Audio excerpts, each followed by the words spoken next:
하신 분 계시면 찬양으로 영광 돌리시기 바랍니다.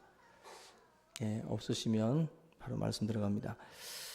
오늘은 잘 듣는 것은 생명과 복이다라는 제목을 잡았는데요.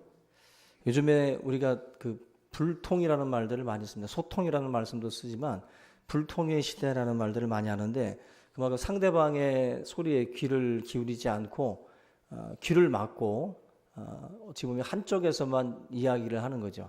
내가 말하는 동안에는 상대방의 말을 들을 수 없어요, 사실.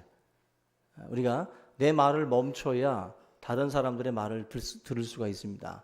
근데 불통이라는 것은 어떻게 보면 일방적으로 지금 자기 한쪽으로만 이야기를 하고 있다라는 것입니다.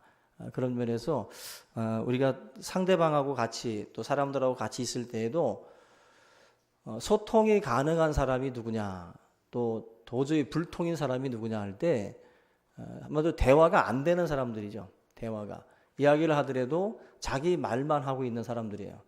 상대방의 말을 좀 듣고 또 생각을 해보는 시간들을 가져야 되는데 그냥 불통입니다. 그냥 귀가 막혀 있어요. 그래서 나중에 보면은 언제 그런 얘기 했냐는 거죠.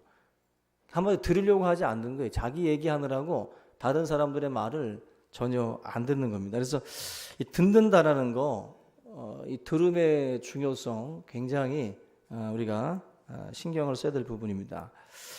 사실 다른 사람들의 말을 잘 들어주는 분들은 친구가 많아요.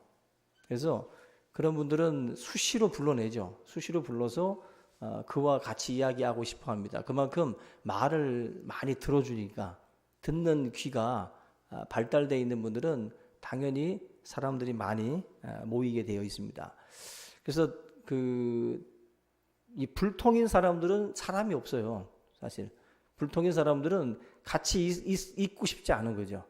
말이 안 통하는 것처럼 답답한 게 없어요.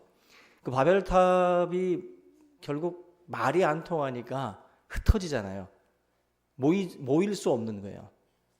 우리 교회도 사람들이 모이는 그 공동체가 되려면 말이 통해야 돼요. 남전도회가 말이 통해야 되고 여전도회가 말이 통해야 돼요. 그래야 흩어지지 않습니다. 말이 안 통하면 다 흩어져요. 서로가 소통이 가능한 공동체가 돼야 모일 수가 있습니다. 그래서 바벨탑은 저주인 것처럼 우리가 불통이라는 것도 저주예요. 어찌 보면은 우리 스스로가 저주의 자리에 있는 겁니다.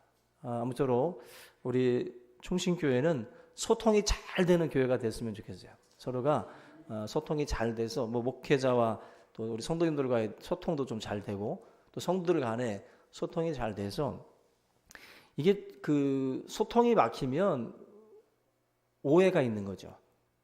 소통이 안 되면 오해가 많이 발생해요. 대화를 나누면 쉽게 풀릴 문제인데 대화를 안 해. 소통을 안 하니까 자꾸 다른 생각들을 자꾸 부풀려서 문제를 확산시켜요. 얼마든지 쉽게 끌 수 있는 문제를 더 키워나가는 거예요. 우리 경인노회 산하 교육자회 모임을 이제 지금 진행을 하면서도 목회자와 목회자들 사이에도 대화 채널이 보면은 이 소통이 안 될 때가 있어요. 소통이 안 돼가지고 막 오해와 막 그런 일들이 벌어질 때가 있어요. 근데 제가 그 문제를 직접적으로 다루면서 서로가 오고 갔던 대화의 채널, 문자 메시지를 한 분이 보내주셔가지고 그 문자를 가만히 보니까 문자 자체가 서로 간에 한마디로 일방적이야. 너무 일방적이다 보니까 이 대화가 안 되는 거예요. 대화가 안 돼서 완전히 그냥 서로 막힌 벽처럼 그렇게 상황이 발생을 한 적이 있었어요. 근데 그 문제를 풀어나갈 때 보면 서로 이야기를 나누고 같이 들어주고 같이 하다 보면 쉽게 풀려요. 상했던 감정, 흔히들 말하는 이제 빈정상한다 그러죠. 그런 빈정상한 감정들도 사실은 그 대화의 어떤 그 부분에서 잘못 용어 선택을 한 거죠. 그래서 우리 대화할 때 보면은 우리 집사님들도 그렇고 조금 신중하셔야 돼요. 왜냐하면 본심은 아니야. 가만히 보면 본인의 마음은 그게 아닌데 국어 사전이 너무 얇아. 국어 사전이 너무 얇아가지고 단어를 선택을 할 때 단어 선택을 너무 잘못된 단어를 선택을 하는 거예요. 그 단어를 그 말 속에다가 집어넣어 버리니까 본심은 그게 아닌데 그 단어 선택 때문에 결국 듣는 사람이 오해를 하게 돼요. 굉장히 사태를 굉장히 심각하게 그 기분을 굉장히 상하게 만드는 그 용어들을 쓴다는 거죠. 본심은 그게 아닌데. 예를 들면 우리 일여전도회, 제가 제일 어르신들 여전도회를 제가 말씀을 예를 드는데 일여전도회 우리 어르신들도 대화를 나누는 걸 제가 옆에서 가만히 보면은 저는 마음이 어떠냐면은 살얼음판이에요. 저는 어르신들끼리 얘기들 나누시는 걸 가만히 듣다 보면은 불안해요. 왜 그런지 아세요? 말들이나 단어 선택이 너무 세요. 그냥 그런 거죠. 막 서로 그 본심은 그게 아닌데 쓰시는 용어들이 너무 세. 그러다 보니까 듣는 분들이 상처를 입어요. 근데 상처를 주는 분이 맨날 주느냐? 아니에요. 서로 야구하듯이 주고받아요. 그게 여러분들 어떻게 보면 소통이 안 되시는 거예요. 서로 간에 대화가 지금 뭔가가 답답하니까 막 말이 세지기 시작하는 거예요. 소통이 안 되니까. 소통이 되면 말이 부드러워지거든요. 소통이 안 되니까 용어가 막 거칠어져요. 그래서 우리 일여전도회 어르신들이 힘이 없으시잖아요, 원래. 근데 대화 나눌 때 보면 굉장히 세셔요. 거의 100분 토론하듯이 막 세지셔요. 그 온기가 어디서 나오는지. 그거는 여러분들 분명히 뭔가 소통이 안 된다라고 하는 증거거든요. 아무쪼록 우리 일여전도회 어르신들도 대화를 나눌 때 좀 더 부드러워지시기를 주님의 이름으로 축원합니다. 예, 그래서 이게 사실 그렇게 소통이 이루어지면 정말 좋은 공동체가 되거든요. 좋은 공동체가. 항우와 유방에 대한 그 고사 아실 텐데 그 항우와 유방 이 두 사람의 어떤 그런 그 싸움에서 사실 처음에는 이 항우가 계속해서 승리를 했습니다. 그런데 마지막에 통일한 사람은 유방이에요. 그 이유를 여러 가지 이유가 있겠지만 뭘 말씀하냐면은 항우라는 사람과 그 유방의 차이는 항우는 그 리더십을 발휘할 때 사람들한테 자기의 의견에 대해서 어떻게 생각하냐, 자기 의견에 대해서 어떻게 생각하느냐고 물었대요. 항우는. 근데 유방은 자기 의견을 물은 게 아니라 밑에 부하들의 의견을 청취했답니다. 밑에 사람들의 의견을 청취를 해서 그렇게 리더십을 끌고 갔대요. 그러니까 우리들도 어떻게 보면은 이 소통이라는 그 주제도 같은 거예요. 내가 생각하는 것에 대한 어떤 그 의견을 사람들한테 묻는다라기보다도 서로의 의견을 자꾸 들으려고 하는 자세가 더 중요하다는 거예요. 결국 그 유방이 전 세계 이 천하를 통일할 수 있었던 리더십이 바로 거기에 있답니다. 거기에. 우리들의 리더십도 어떻게 보면은 그런 쪽으로 잡아 나가야 돼요. 그러니까 남전도회나 여전도회나 뭐 이런 그 어떤 그 서로들 대화를 나눌 때에도 우리가 예전에 빗소재 같은 거 할 때 뭐 브레인스토밍이라고 해가지고 뭐 서로들 각자가 생각하는 좋은 아이디어 있으면은 다 말해봐 해가지고 A가 이 말하고 B가 저 말하고 C가 저 말하면은 그걸 다 모아요. 근데 그걸 다 하겠다는 게 아니야. 다 하겠다는 게 아니라 다 들어요. 다 다 들은 다음에 야 이거 괜찮다 저거 괜찮다 막 그래요. 그러면 정말 다 좋은 것 같아. 그럼 네가 한번 대본을 써봐. 그리고 네가 한번 뭘 해봐. 그러면은 나중에 갖고 와요. 안 되겠어요 이건. 그래? 그럼 접고. 이게 서로의 의견을 먼저 묻지 않고 야 A, B 이거 하자 딱 던져놓고 이거 하자 그러면은 그 안에 있는 공동체 구성원들이 자기가 하고 싶은 것도 있고 자기가 생각하는 것도 있는데 처음부터 차단돼 버리는 거예요. 아예 꿈을 펼치지도 못하고 그냥 딱 막아버려 버리니까 생각 자체가 이제 굳어지는 거죠. 생각 자체가. 군대에서 너 의견은 어떠니? 이거 물어봐요? 안 물어봅니다. 거의 고참들이 이거 해. 하면 그거 해야 돼요. 그 애들이 머리가 굳어가지고 깡통이 돼서 나온다. 자기 생각을 펼칠 수가 없어요.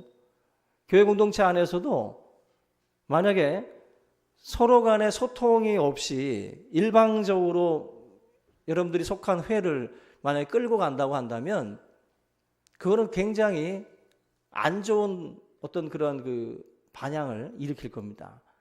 그런 부분에서 소통할 수 있었으면 좋겠어요. 대통령에게만 소통하지 말고 우리가 속한 공동체부터 소통하셔야 돼요.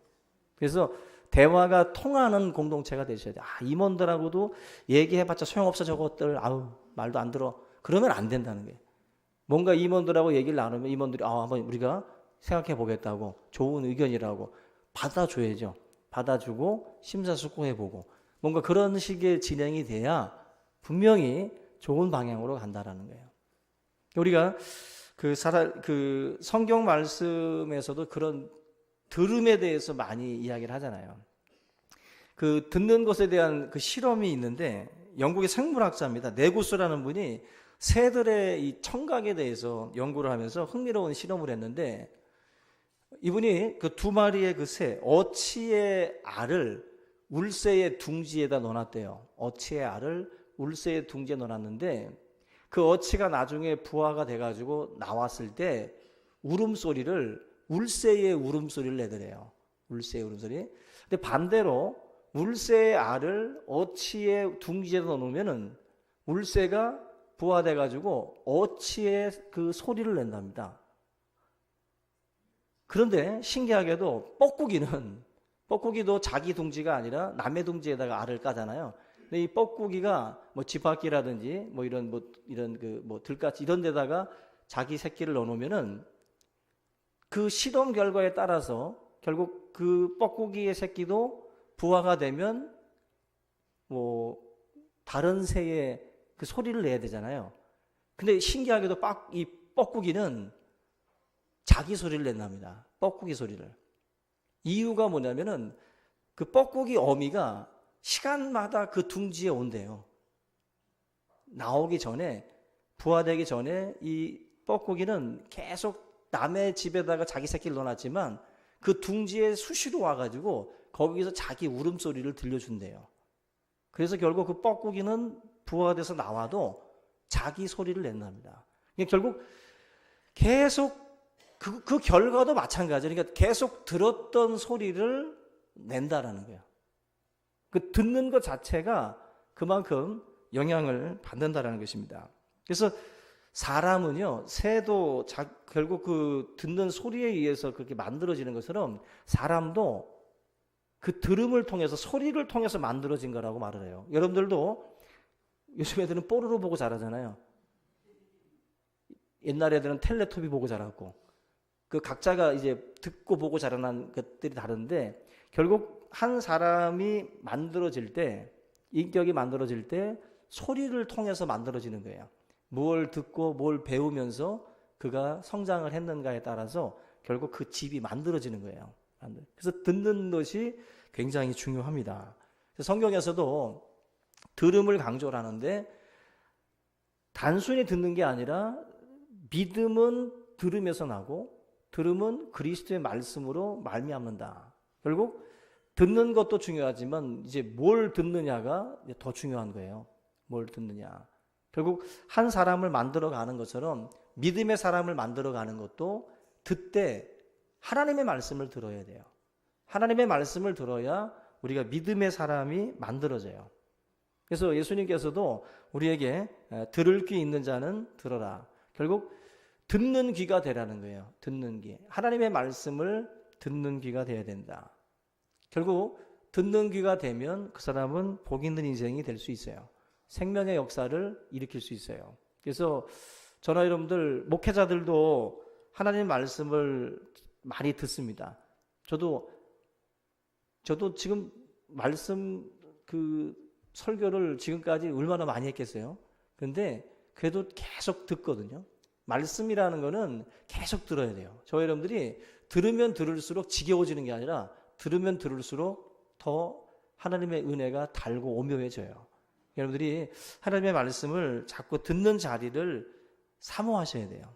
그래서 뭐 스마트폰으로도 들으시고 얼마나 좋은 게 많아요. 뭐 우리 교회 유튜브에도 그 훌륭한 정병근 목사의 설교도 있고, 응? 여러분들 그 주변에 보면은 또 얼마나 훌륭한 강사들 다 있잖아요. 근데 안 듣잖아요. 듣는 분이 몇 프로일까요, 지금? 여러분 분명히 들으면 믿음이 자라요. 분명히. 근데 안 들어요. 안 들어.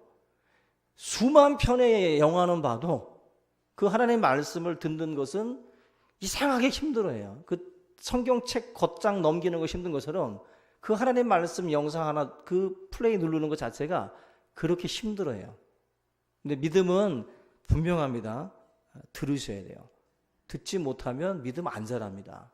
그래서 여러분들 계속해서 듣는 귀가 될 수 있도록 우리가 노력하셔야 되는데, 이 듣는다라는 것, 들을 귀라는 것도 복이에요. 하나님이 주시는 선물인데, 근데 이게 단지 하나님께만 책임을 돌릴 게 아니라 듣는 귀가 되기 위해서는 하나님의 은혜도 있지만 듣는 귀를 하나님이 만드실 때에는 반드시 하나님 쪽에서의 어떤 그 방법이 있어요. 그러니까 우리 인간 쪽에서의 방법이 있어요. 뭐냐면 집중해서 듣는 그러한 어떤 관심이라고 할까요? 관심을 가지고 집중하게 되면 남들이 볼 수 없는 걸 보게 돼요. 제가 어제 잠깐 청년들하고 얘기를 하다가 일두한테 그런 얘기를 들었어요. 일두가 그 산업 필름 뭐 이렇게 만드는 그 회사를 다니더라고요. 근데 그 회사를 갔더니 무슨 암실에서 막 뭐 작업을 한대요, 막. 근데 처음에 들어갔는데 깜깜해가지고 빛이 하나도 없어가지고 아무것도 안 보이더래요. 그때 그분들이 하시는 말씀이 이거 어떻게 일하냐 그랬더니 조금 지나면 보인다고. 근데 일주일 지나니까 보이더래요.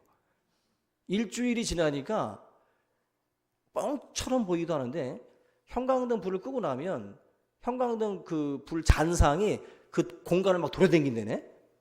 뻥 같죠, 조금. 그 불이 이걸 끄면 마치 저쪽 우주 밖에 있는 빛이 지구까지 올 때 그 광속으로 달려오듯이 이 빛이 그 암실에서 돌아다닌다네. 그래서 안 보이던 게 보인대요. 그만큼 마치 심해어가 그 바닥 깊은 곳에서 아무것도 안 보일 텐데 그들은 돌아다니잖아요. 보인다는 거거든요. 뭔가 집중하고 관심을 가지니까 그쪽에 촉이 생기는 거예요. 보이기 시작을 하는 거예요. 그런데 하나님 말씀이 그와 같아요. 여러분들, 내가 말씀에 대해서 관심을 갖고 집중하기 시작을 하면 말씀 속에서 보이기 시작해요. 보이기 시작한다고. 그동안에는 말씀에 대해서 관심 없이 넘기던 사람이 내가 이 말씀 속에서 하나님의 진리를 한번 만나버리라 생각을 하고 성경 말씀을 이렇게 집중해서 보기 시작하다 보면 이 속에서 나에게 주시는 하나님의 그 세미한 음성들이 들리기 시작을 한다는 거예요. 그게 이제 은혜를 받기 시작하는 어떤 시작점이죠. 근데 결국 성경은 은혜 강조하면서도 뭘 강조하냐면은 힘써라, 애써라, 구하라, 주실 것이요, 찾으라, 찾을 것이요, 두드리라 열린다. 분명히 은혜인데, 은혜는 뭐예요? 값없이 주는 건데, 그러면서도 반대로 구하고 찾고 두드리라고 그래요. 그리고 더욱 힘쓰는 자가 되라. 그게 성경 말씀이에요. 성경 말씀. 결국 듣는 귀도 하나님의 선물이기도 하지만 반대로 저와 여러분들이 정말 관심 갖고 하나님의 진리를 찾으려고 하고 정말 보고 싶고 사모하기 시작을 하면 만나게 된다는 거예요. 만나요. 그냥 가만히 있으면 안 된다는 거예요. 가만히 있으면. 그래서 여러분들 성경 말씀을 급한 마음으로 보면 아무것도 안 보여요. 그냥. 근데 내가 30분이면 1시간 너무 기니까 30분이면 30분이고 15분이면 15분만 한번 이 말씀을 짧은 구절을 딱 정해놓고 한 5절이든 10절 정도 되는 구절을 정해놓고 한번 가만히 그 말씀만 계속 한번 읽어보세요. 급한 마음으로 보면 안 보여요. 근데 좀 잠시 내려놓고 멈춰야 보인다고 그러잖아요. 그 해민 스님인가 하는 분이 멈춰야 보이는 것이 있다는 것처럼 하나님 말씀도 좀 내려놓고 좀 차분하게 하나님의 말씀을 들으려고 하셔야 돼요. 그러면 들린다니까요. 들린다. 그런 점에서 저와 여러분들이 좀 더 열심을 내고 집중해서 하나님의 말씀에 귀를 기울일 수 있기를 주의 이름으로 부탁을 드립니다. 결국 잘 듣고 관심을 가지고 듣다 보면 결국 복된 귀가 되는 거예요.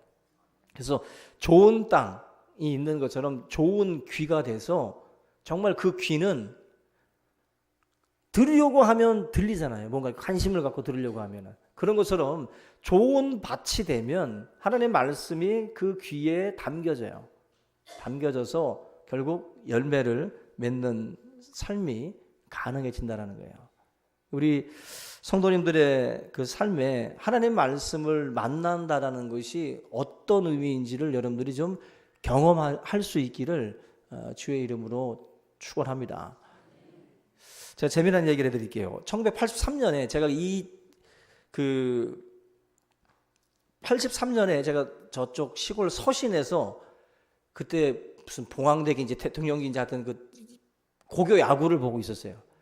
근데 그때 갑자기 무슨 사이렌 소리 들리면서 그때 그 이웅평 대위가 비행기를 몰고 귀순을 했어요. 아시죠, 다 이웅평 대위. 근데 그 이웅평 대위에 관련된 이야기인데 이분이 남쪽으로 넘어오게 된 동기가 있어요. 왜 이분이 갑자기 비행기를 타고 남한 쪽으로 넘어오게 됐냐면은 그 원산 앞바다에서 있을 때 파도에 밀려서 떠내려온 라면 봉지 하나가 이웅평 대위를 남한 쪽으로 오게 했습니다. 그 라면 봉지에 뭐가 있어요? 뭐 제조연월이라든지 재료, 그죠? 뭐 이렇게 유통기간 뭐 이런 거 다 있잖아요. 근데 거기에 뭐라고 써 있냐면은 변질된 것은 교환해 준다라는 글귀가 있었대요. 그래서 이웅평 대위가 그 라면 봉지를 읽다가 남한 세상에 대해서, 남한이라고 하는 그 세상에 대해서 갑자기 뭔가 이렇게 궁금해지더랍니다. 그리고 변질된 것을 교환해 준다는 이런 말, 이런 글귀 하나에 뭔가 이분이 뭔가 이 의식이 갑자기 확 열린 거예요. 그래서 이웅평 대위가 귀순하게 된 굉장히 중요한 원인이 바로 그 라면 봉지예요. 라면 봉지. 그 봉지를 보고 그 글귀를 보고 그것도 별것도 아니 변질된 것은 교환해 줍니다. 그 명구도 아니잖아. 근데 그걸 읽고 넘어온 거예요. 이런 걸 보면 한 사람의 인생을 변화시키는 게 참 어떤 한 줄의 그 글들이 사람을 변화시키잖아요. 근데 우리의 삶에 우리가 이 하나님의 말씀이라는 것을 우리가 가지고 돌아다니고 있잖아요.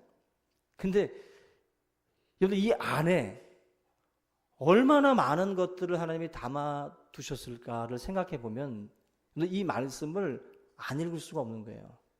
이 속에서 여러분들 내 삶과 무슨 연관이 있을까? 내 직업과 무슨 상관이 있을까? 하지만 아닙니다. 분명히 찾고 두드리고 구하다 보면 하나님의 말씀 속에서 여러분들의 직업에 관련해서 뭐 이런 관련해서도 하나님이 지혜를 주실 줄로 믿습니다. 그 믿음을 가지고 하나님 말씀을 사모하셔야 돼요. 그래서 그 라면 봉지 구절 하나 가지고도 그렇게 새로운 세상을 향한 어떤 그러한 그 시각이 열리는 것처럼 우리가 하나님의 말씀에 대해서 뭔가 이렇게 사모하고 찾다 보면 분명히 다른 사람들이 갖지 못했던 그 시각들을 우리가 소유할 수 있어요. 그리고 하나님이 지혜도 주시리라고 믿습니다. 그래서 우리 성도님들이 이런 하나님의 말씀을 잘 듣고 또 잘 지켜서 정말 지혜로운 자로 또 하나님 또 믿음의 사람으로서 세상 어디에 나가도 부끄럽지 않는 그런 사람들로 우리가 설 수 있기를 주님의 이름으로 축원합니다. 우리 찬양 한 장 같이 하겠습니다.